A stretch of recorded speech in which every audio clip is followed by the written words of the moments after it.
Ang kina-clarify ko po ay kanina sinabi nyo na in-encourage nyo ang PNP na i-encourage yung suspect na lumaban Yes. para mapatay, para Yes. masabing nanlaban. Correct. Correct. Para Ito to sa very ma-minimize. incorrect. Correct, yes. Very incorrect po, if I may Yes, say as a it's not, civilian, sa professional police. It Salamat depends kayo, on, Mr. Chair. ano na natin yan, ma'am. That's your view, that. It's not my Hindi view ka only, Mr. Chair. dumaan Thank you for hindi ka putting it on dumaan the record. Pagka-mayor, pagka-prosecutor.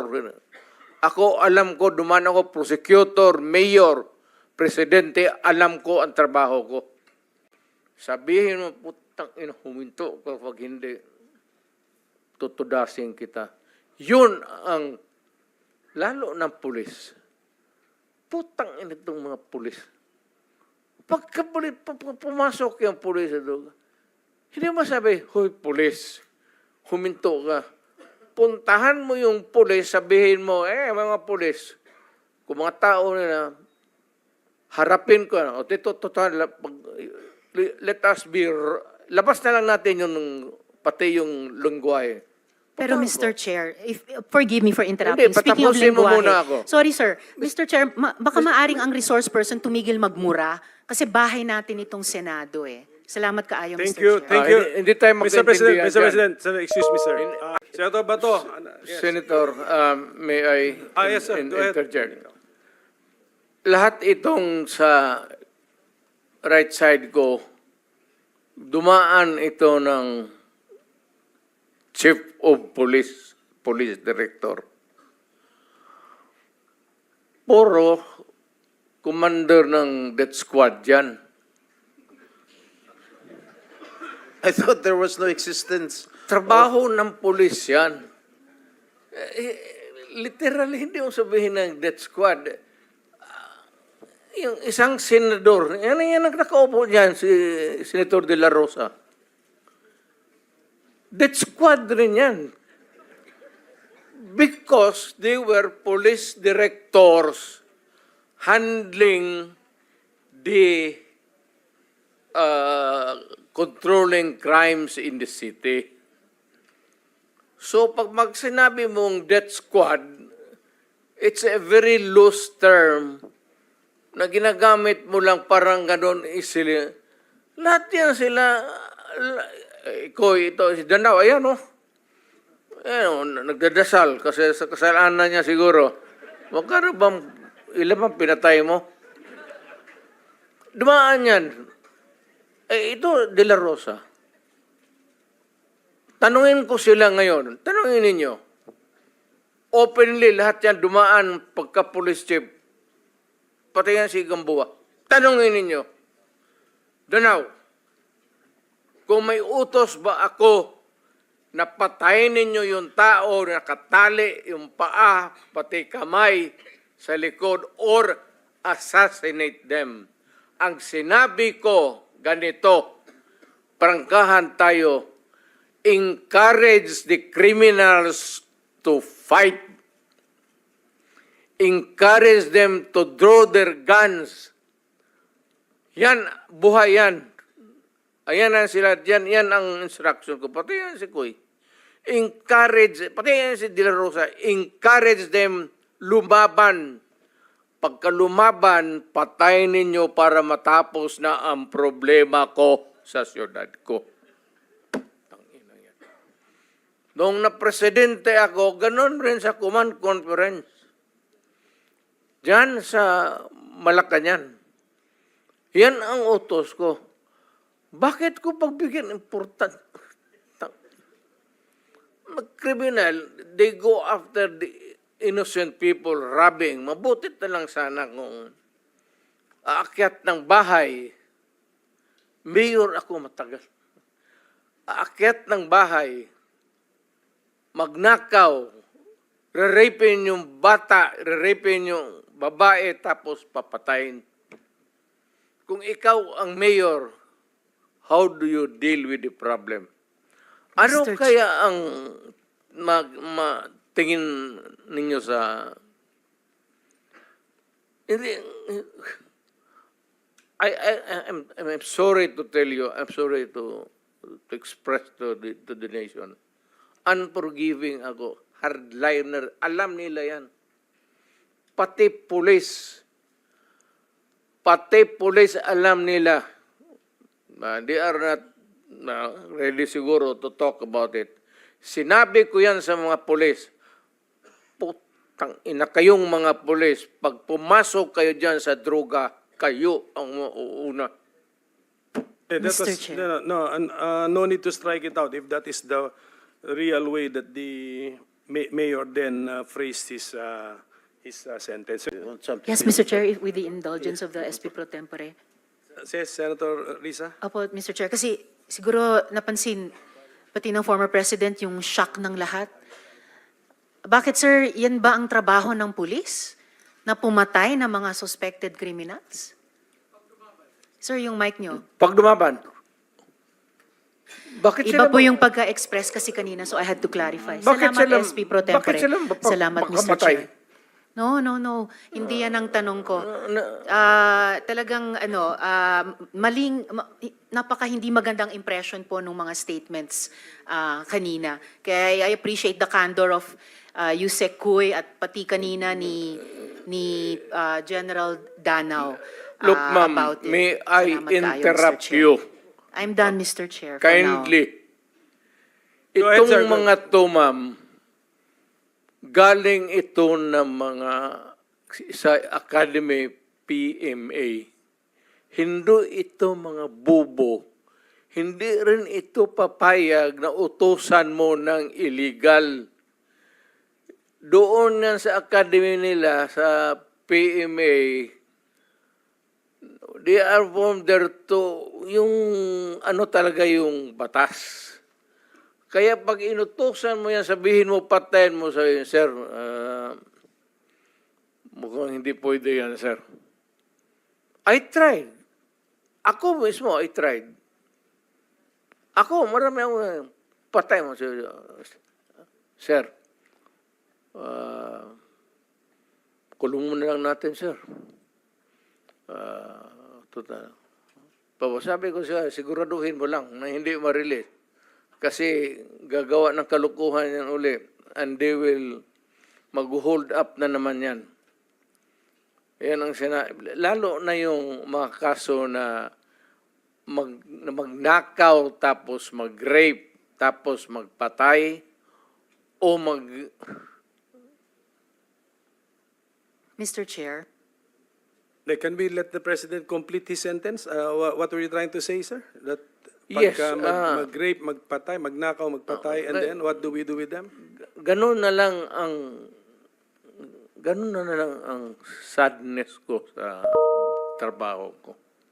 Thank you. Kaya hindi ko lang sinabi ko yan kasi hindi ko lang sila mautusan ng gano'n na gaya ng sinabi ko, putang ina, nag-rape ng bata, yan pinatay, patayin mo. Hindi ko mautusan itong mga to.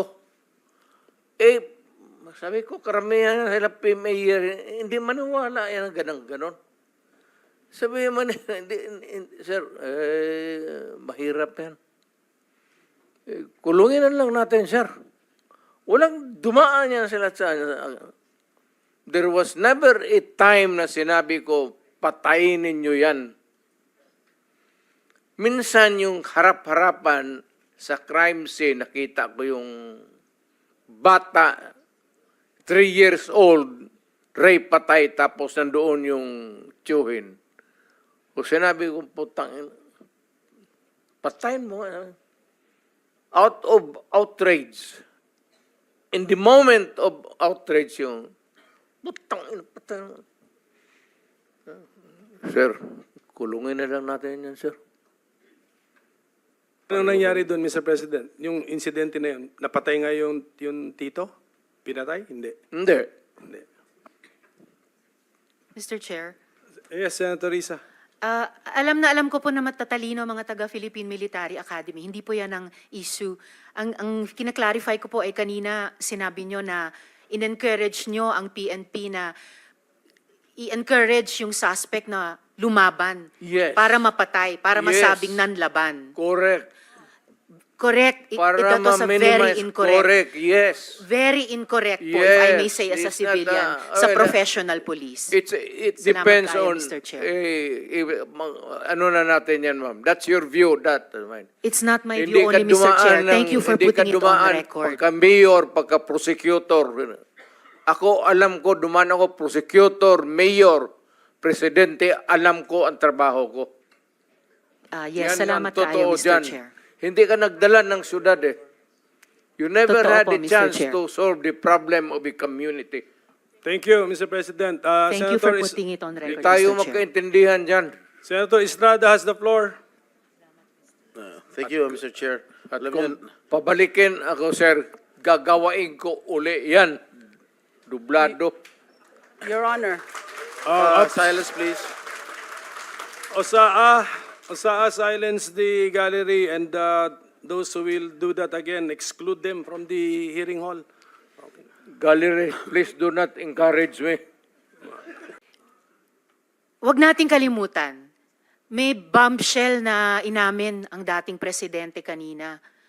Sinimulan niyang i-implicate, ilaglag yung mga ilan sa mga dating PNP officials natin na involved daw sa Davao Death Squad noon.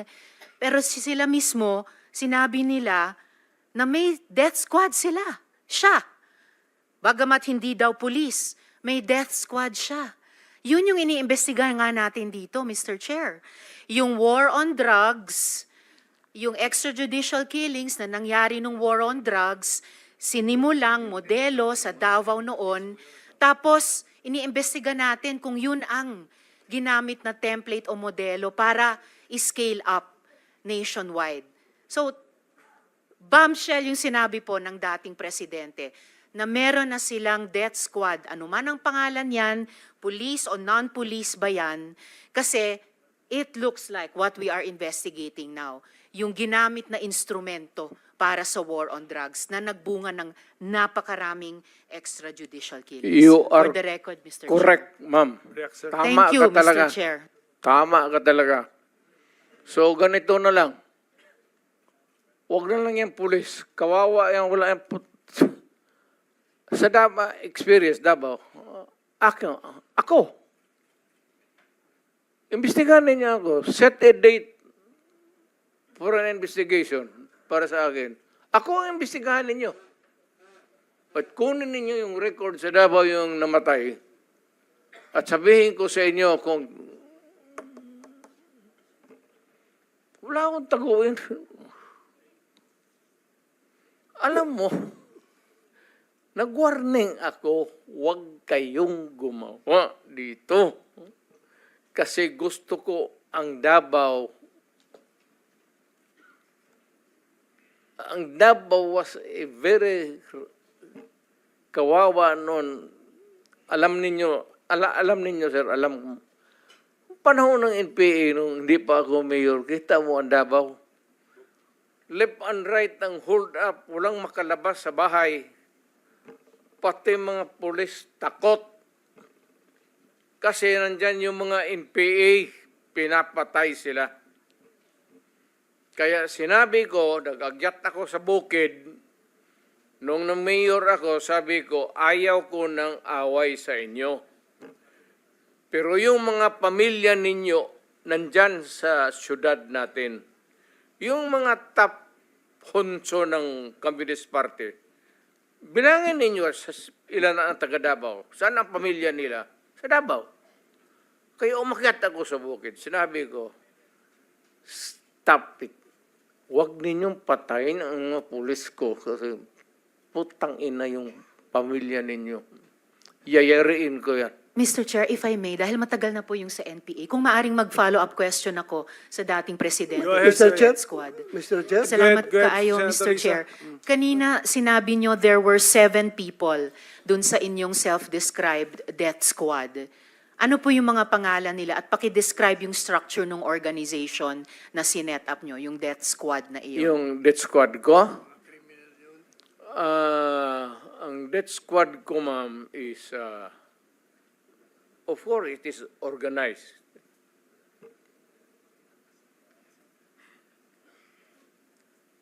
Hanggang dyan lang. Ano po yung structure ng organization na iyon? Against criminals. Hindi po, yun yung task siguro na binigay niyo. Pero anong structure nung death squad niya iyon? Structure against crime and criminals. Ibig sabihin, ano po yung setup? At sino yung 7 yon na miyembro ng death squad Fight niyo? crime. No sir, yung pangalan nung sabi niyo, 7 tao na nasa death squad niyo. Mukhang patay naman sila lahat, ma'am. It's okay sir, ano pong mga pangalan nila? You know, when I was mayor, it's about 43. I am now 73. For the life of me, I cannot remember the name. And ano po yung structure nung 7 yon? Merong bang team leader, may 2 tenyente, then may 4 pa na tao? Ano po yung structure ng organization na iyon? I said I am 73 years old. Hindi ko nga alam kung bakit nandito ako kaharap mo. Sir, I'm sure alam niyo kung bakit kayo nandito. In fact, kayo po yung nagsalita ng pinakamarami sa resource persons. Well- May reward po ba yung 7 iyon sa death squad niyo? Again, ma'am? May rewards po bang ibinibigay sa mga miyembro ng death squad niyo tuwing nakakapatay sila? Police? Police ba yung death squad niyo? Yung Yun ang allegations. Hindi po, yung sinabi niyo kanina. Huwag tayong lumabas dyan. Hindi po ako lumalabas. May ibang lumalabas. O, Yung dito sinabi tayo po ninyong ang death squad, pinag-usapan dito may rewards po ba is yun? centered sa police na sinasabi na binabayaran. No sir, pina-follow up ko yung sinabi ninyo. Ay, yung civilian? Unprompted. So, kung civilian yon, yung sinabi nyo na death squad nyo na 7 tao, may rewards po ba yung 7 taong iyon kapag nakakapatay sila? Ay, hindi ma'am, mayayaman yung mga, maraming gago na mayayaman sa Davao. Hindi Ano mo pong kaya- connection ng mayayaman sa Davao Gusto dun sa pumatay miyembro ng ng mga death kriminal. squad? Because Ibig they sabihin, want their city to be safe. nagbibigay sila, yung Because mayayaman, they want ng reward sa business to death thrive. squad? Yes sir, bago po yan, Mo. sinasabi nyo ba na yung mayayaman sa Davao nagbayad sa death squad para pumatay? No, hindi ma'am. Si Sila Colonel mismo. Makasait po ba kasama sa death squad na iyon? Sino? Colonel Makasait, kasama po ba sa death squad na iyon? Colonel Makasait. Ma'am, alam mo sa totoo lang, mahabang istorya to. It's okay sir, maikli lang sana Pero kung ang sagot. problema, ma'am, patay na yung tao. Si Colonel Makasait ay patay na. Ayaw kung marami. May- Police officer in the police department. Pero patay na yung tao. Okay sir, may Huwag mo rewards akong po ba sila? tanungin kung anong history yung tao na yan, patay na. Okay, may rewards po ba sila, yung mga miyembro ng death squad nyo? Sino? Ako? Magbigay? Yung 7 miyembro, kung sino man ang nagbigay, may rewards ba sila kapag pumapatay sila? Walang reward, ma'am, kung Walang police rewards. yan. Lalo Hindi na ho. police. Bakit Wag- ako magbigay ng reward sa mga... Paiba-iba, hindi po. Trabaho Paiba-iba po nila yung yan. sinasagot nyo eh. Hindi ko tinatanong yung mga pulis. Oo. Tinatanong ko po yung mga miyembro ng death squad nyo. Ah. Binabayaran ba sila kapag nakakapatay sila? Wala. Wala. Okay. Le- So, le- libre Sen- lang yung May I remind the pagpatay? Senator, this is just an intervention. Yeah, I'm sorry. We have to I follow- apologize, we have Mr. to Chair. follow the Yes, order. I Yes, please, submit, please. Mr. Okay. Chair. Ako noon, nung na-mayor ako, I was not looking toward a re-election. Wala sa isip ko yun. Ayan sila, si Bato. Nung nag-mayor ako, sabi ko, hindi ako interesado na ma-re-elected. Putang ina, magtrabaho tayong lahat. Ito ang gusto ko. Pati kayo mga pulis, putang, papatayin ko kayo litsi. Huwag ninyo akong... Kasi pagka-mayor ka na, magpa-ano-ano ka lang, pa-lutay-lutay ka lang, wala mangyari sa Pilipinas, maniwala ka. Lalo na yung mga mayors na pumapasok sa droga, yan ang dapat unahin patayin. Mr. Chair. Thank you, Mr. President. So what I'm getting, Mr. President, is that yung imperfection noong ating programa na War on Drugs, nakabase po doon sa ilang mga local government units na wala ho talagang totoong political will para labanan ito dahil binabanggit nyo nga po, marami or may ilan sa mga LGUs ang pananaw ay ma-re-elect lang. Re-election. Hindi talaga durugin at Ayaw magkaroon ng problema sa re-election niya. Yung iba naman, takot. Lalo na sa probinsya. Lalo na yung nagninegosyo ng droga, may mga baril, tapos may tao. Mr. Chair, with the permission of Senator Villanueva, quick interjection. Yes, Senator Ontiveros is recognized. Salamat kay Mr. Chair. Salamat, Senator Villanueva. Just to make of record na sinabi ng dating presidente na yung mga mayor na suspected na involved sa drugs dapat patayin. That is not an acceptable statement ng isang naging presidente tungkol sa mga naging kasama niyang nagtatrabaho sa gobyerno ng mga mayors. For everyone, whether mayor, whether maliit na drug suspect, kahit pa yung mga high-value targets, may due process. And the president of all dapat ang nag-uphold niyan. So unacceptable po sabihin na ang mga mayor na drug suspect ay dapat patayin. For the record, Mr. Okay, Chair. ma'am. Ganito yan. Mabutit dumating ako dito. Pasalamat talaga ako para lumabas, ilabas na lang natin yung totoo. Alam mo, pagka mayor, pagka sindikato, hindi mo matanggal yan. Hindi mo basta-basta matanggal yan.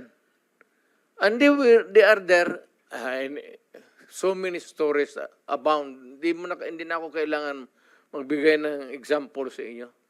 Dito sa Maynila, mga mayors, pera. It's always money, money, money, money. Kaya pagka nandyan, either they are in cahoots with the law enforcers or yung ibang mayor takot. Yung sa probinsya, kung magka-mayor ka, kaya wag kayo, may nakikinig ngayon, wag kayo magpili ng mayor na pitsugin. Kasi wala talagang mangyari. Pagka mayroong mga sindikato, ex-policemen, ex-soldiers na may baril, tapos takot kang mamatay, walang mangyari sa siyudad mo. You have to, maraming problema na nakatago, ma'am, na hindi natin nakikita. Nasa undercurrent yan. Hindi natin nakikita yan. Sino po ba yung mga yon? Hindi, all over. Mayors. All over. Hindi ko masabi. Just for the record again, Mr. Chair, and with thanks to Senator Villanueva, unacceptable na sabihin ng isang dating presidente or kung sinabi ninyo noon nung presidente kayo na ang sino mang suspect, maliit man, malaki, mayor, na suspect sa drugs ay dapat patayin kasi may due process po. Salamat kayo, Mr. Chair. Salamat, Senator Villanueva. Yan, Chair? yan that is my stand. If you do not agree with me, I'm sorry. But I'm dealing with a serious problem of my country. Hindi mo madala sa pakiusap yan. Sabihin mo, putang ina, huminto kapag hindi, tutudasin kita. Yun ang, lalo ng pulis. Putang ina itong mga pulis. Pagka pumasok yung pulis sa droga, hindi mo sabi, hoy pulis, huminto ka. Puntahan mo yung pulis, sabihin mo, mga pulis, kung mga tao na harapin ko, o let us be, labas na lang natin yung, pati yung lungwahe. Pero Mr. Chair, forgive me for Hindi, interrupting. Speaking of patapusin mo lengguwahe, muna ako. sorry sir, Mr. Chair, baka maaring ang resource person tumigil magmura kasi bahay natin itong Senado eh. Salamat kaayo, Thank Mr. you, Chair. thank you. Hindi tayo Mr. President, magkaintindihan Mr. dyan. President, sir, excuse me, sir. I am relating a conversation. I am, hindi Yes, ako nagbumura. Mr. President, okay. Sinasabi ko yan kung ano ang sinasabi ko doon sa Correct. tao. Klaro na po yun, Mr. President, na when you relate to the police officers, may kasamang mura. Pero okay na, klaro na po yun. Pwede na nating hindi ulit-ulitin, Mr. President. Hindi lang, Kung sabihin pwede ko lang. na kanya, papatayin kita. Hindi lang ako magmumuno sa... Okay. Iwasan lang po. We try our best na iwasan na po. Anyway, naintindihan po namin.